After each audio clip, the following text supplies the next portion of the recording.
أعوذ بالله من الشيطان الرجيم بسم الله الرحمن الرحيم ألف لام را تلك آيات الكتاب وقرآن مبين ربما يود الذين كفروا لو كانوا مسلمين صلی اللہ علیہ النبی الکریم۔ سورۃ الحجر، اس سورت کے اندر اللہ کریم نے کچھ نصائح ارشاد فرمائی ہیں۔ جس طرح سورہ ہود کے اندر اللہ کریم نے واقعات کے ذریعے نصیحتیں ارشاد فرمائی، تو یہاں باتوں کے ذریعے نصیحتیں ہیں، جملے ارشاد فرمائے، قیمتی پوائنٹ بتائے کہ جس سے بندہ فتنوں سے بچ سکتا ہے۔ اسی لیے اس سورت کے شروع میں جو انداز ہے وہ یہ ہے، تلک آیات الکتاب و قرآن مبین، یہ کتاب کی آیتیں ہیں اور قرآن مبین کی آیتیں ہیں۔ قرآن یعنی ایک چیز ہے نا، بار بار پڑھی جائے، اس کو قرآن کہہ رہے ہیں، اور مبین اس لیے ہے کہ یہ ہر بات کو واضح کر دے، یعنی جس پوائنٹ پر بندے نے کھڑے ہو کر اگلی زندگی بنانی ہے اسی چیزوں کو واضح کرتا ہے۔ تو قرآن پاک پڑھنے کا مطلب کہ اس صورت کے اندر گویا بار بار پڑھنے سے وہ چیزیں آپ کے سامنے آشکارا ہو جائیں گی جو کہ نصیحت کا سامان ہوتی ہے۔ مثلا ان میں پہلی بات یہ ارشاد فرمائی کہ ربما یود الذین کفروا لو کانوا مسلمین، بہت زیادہ کافروں کو افسوس ہوگا کاش ہم تابع لوگ ہوتے، فرما بردار لوگ ہوتے، ہم مسلمان ہوتے۔ مسلمان کا معنی ظاہری افعال میں بھی تابع دار، تو جب دل و جان سے ایمان ہوگا تو بندہ ظاہری اعمال سے تابع دار ہوتا ہے۔ یہ تو منافق ہوتا ہے کہ اندر کا بے ایمان ہو اور ظاہر کا تابع فرمان ہو۔ تو پھر جو ذرا بھی سنجیدہ بندہ ہو تو وہ دل و جان سے جب ایمان لاتا ہے تو پھر ظاہر اس کا خود بخود اسی کی طرف آ جاتا ہے، کیونکہ اس کی نیت صاف ہوتی ہے۔ اور دنیا میں بہت سارے لوگ ہیں جو سنجیدہ رہنا چاہتے ہیں، تو پھر ان کو چاہیے کہ ان پوائنٹس کو پڑھے اور پکڑے اس لیے کہ قرآن مبین اس صورت کی صفت ہے، تو لہذا بار بار پڑھنے سے وہ نصیحتیں آئیں گی۔ واقعات کے ذریعے نصیحتیں ہوں تو سورہ ہود ہے، اور اگر باتوں اور اقوال زیریں جن کو کہتے ہیں عمدہ اقوال، ان کے ذریعے اگر نصیحتیں حاصل کرنی ہوں تو یہ سورہ الحجر ہے۔ اس لیے اس کی ایک عربی عبارت یاد کر لیں جو پوری سورت کے واقعات کو بھی جامع ہے، اور پوری سورت کے اندر جتنی اقوال ارشاد فرمائے اور جتنے رہنمائی کے پوائنٹس ارشاد فرمائے ہیں وہ تو تفسیر قرآن پڑھنے سے تفصیلاً پتہ چلے گا، لیکن یہ ہے کہ جتنے بھی پوائنٹس ہیں ان کو ایک دعوے کے اندر جو ہے سمیٹا جاتا ہے۔ تو وہ دعوے صورت کیا ہے؟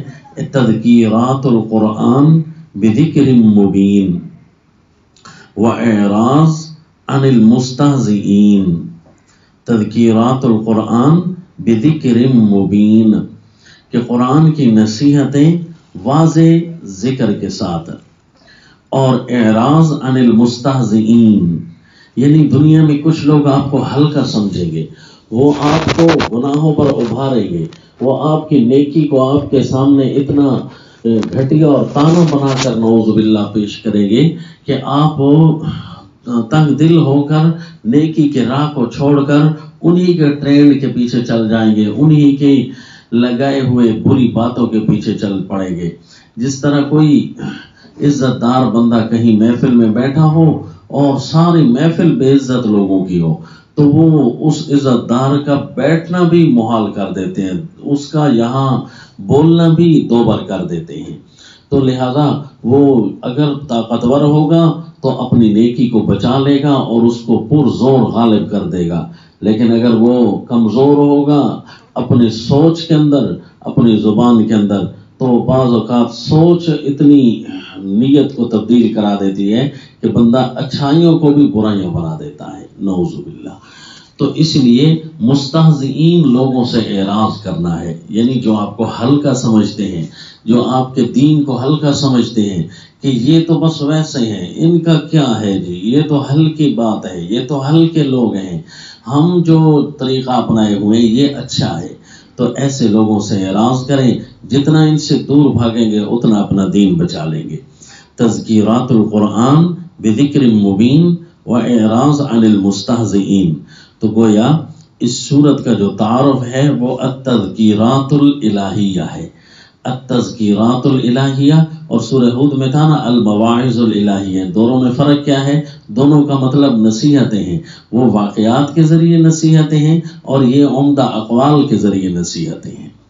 التذکیرات الالہیہ، کتنا خوبصورت سیٹ اپ ہے اللہ کے قرآن کا۔ پچھلی صورت میں تھا نا الانوار الالہیہ، کہ اللہ نے کچھ روشن باتیں، روشن کام تمہارے ذمے لگانے ہیں۔ اب وہ اس صورت کے اندر انہی کو اپنانے کے گویا نصیحتیں ہیں کہ عمدہ تمہیں ہم نصیحتیں کرنے۔ دیکھ لو شیطان ابلیس کا واقعہ بھی اسی لیے اس صورت میں بیان ہوا کہ پہلے اس کا لائحہ عمل بتایا گیا کہ دیکھ لو اس نے کیسے تمہیں گمراہ کرنا ہے، اور پھر شریر لوگوں کی باتیں اور کچھ اچھے لوگوں کی باتیں وہ اس صورت کے اندر بیان ہوئی۔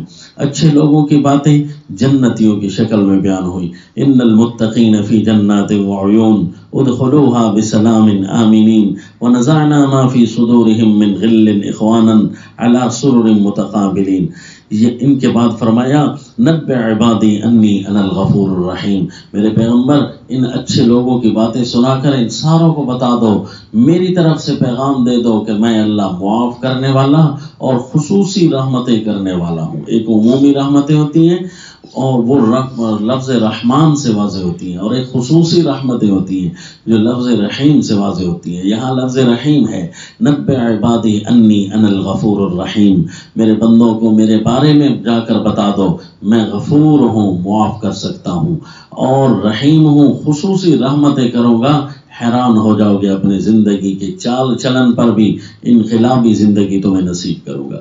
اور یہ بھی یاد رکھنا وَأَنَّ عَذَابِي هُوَ الْعَذَابُ الْأَلِيمُ، میرا جو عذاب ہے وہ بھی بڑا دردناک ہوتا ہے۔ دیکھو ایک ہی قسم کے فرشتے ہیں، وہ آگے واقعہ بیان کر دیا سیدنا ابراہیم اور سیدنا لوط علیہ السلام کا، کہ ایک ہی قسم کے فرشتے ہیں۔ پیارے ابراہیم علیہ السلام کے پاس جاتے ہیں مہمان بن کر، اور وہاں بچے کی خوشخبری سنا کر آتے ہیں کہ سیدنا اسحاق علیہ السلام پیدا ہوں گے۔ صرف وہ نہیں، ان کا بھی آگے بیٹا پیدا ہوگا، وَمِن وَرَاءِ اسحاق یعقوب، حضرت یعقوب علیہ السلام کی بھی خوشخبری دے کر آئے، بیٹے اور پوتے دونوں کی۔ لیکن وہی فرشتے ہیں جو سیدنا لوط علیہ السلام کے پاس جب مہمان بن کر جاتے ہیں تو ان کو بچا کر اور ان کے اوپر ہونے والے ظلم اور ظالم قوم کو تباہ و برباد کر دیتے ہیں۔ تو فرمایا دیکھو ایک ہی اللہ وہ غفور بھی ہے، اور ایک ہی اللہ وہی عذاب بھی دے سکتا ہے، کہ اس نے ایک ہی قسم کے فرشتوں کو بھیجا، خوشخبریوں اور عذاب دونوں دے کر۔ تو دیکھو اب راضی کرنا تمہارے اپنے ہاتھ میں ہے۔ یہ ایک انتہائی عجیب واقعہ بیان کر کے اللہ کریم نے اصحاب الحجر ان لوگوں کا واقعہ بیان کیا جو عقل و شعور میں بھی طاقتور ہوں، مال میں بھی طاقتور ہوں، مکانوں میں بھی طاقتور ہوں۔ کہا طاقتیں کسی کام کی نہیں آئیں گی دنیا والوں، جتنے بھی تم اپنی جان اکٹھی کر لو، جتنے بھی اپنے مراتب اکٹھے کر لو، جتنا بھی اپنی طاقتیں جمع کر لو۔ لوگ طاقتور ہوتے ہیں علم کے ذریعے، طاقتور ہوتے ہیں مال کے ذریعے، طاقتور ہوتے ہیں کرسی کے ذریعے، طاقتور ہوتے ہیں اپنے دبدبے اور شور اور طاقت کے ذریعے۔ کہا جو بھی طاقت اکٹھی کر لو سب جھوٹ ہے، یہیں پر ختم ہو جائے گا۔ ما اغنا عنہم ما کانوا یکسبون، جو کما رہے ہیں کچھ بھی کام نہیں آئے گا۔ اتنی بڑی ہم نے زمین و آسمان کی تخلیق کی ہے۔ وَإِنَّ السَّاعَةَ لَآتِيَةٌ، یہاں بھی قیامت آ جائے گی تو تمہاری طاقتیں تو کچھ بھی نہیں ہے۔ فَاصْفَحِ الصَّفْحَ الْجَمِيلَ، اور سورت کے آخر میں فرمایا میرے پیغمبر جب آپ عمدہ باتیں بیان کریں گے، جب لوگوں کو اخلاقیات سکھائیں گے تو لوگ آپ پر جملے کسیں گے۔ وَلَقَدْ نَعْلَمْ أَنَّكَ يَضِيقُ صَدْرُكَ بِمَا يَقُولُونَ، ہمیں پتہ ہے کہ آپ کا سینہ مبارک تنگ ہو جاتا ہے ان کے جملے سن کر، ان کی باتیں سن کر، فسبح بحمد ربک وکن من الساجدین، میرے پیغمبر آپ اپنے رب کی پڑھائیاں پاکیاں اسی طرح بیان کرتے رہیں، اور آپ مسلمانوں سے بھی اگلا جو درجہ یعنی تابع فرمان اعلیٰ درجے کے ساجدین سے جن کو تعبیر کر دیا جاتا ہے، آپ ان میں سے رہیے۔ وَاعْبُدْ رَبَّكَ حَتَّى يَأْتِيَكَ الْيَقِينُ، اور یہ کام آپ کا قیامت تک، آپ کا موت تک چلتا رہے، پھر اللہ ہی ہے جو غالب کرنے والا ہے۔ تو اپنے دین کو بچانا ہے، یہ سورت پڑھنی ہے، نصیحتیں لینی ہیں اس سورت سے لینی ہے۔ یہ سورت ہے التذکیرات الالہیہ، وما علینا الا البلاغ۔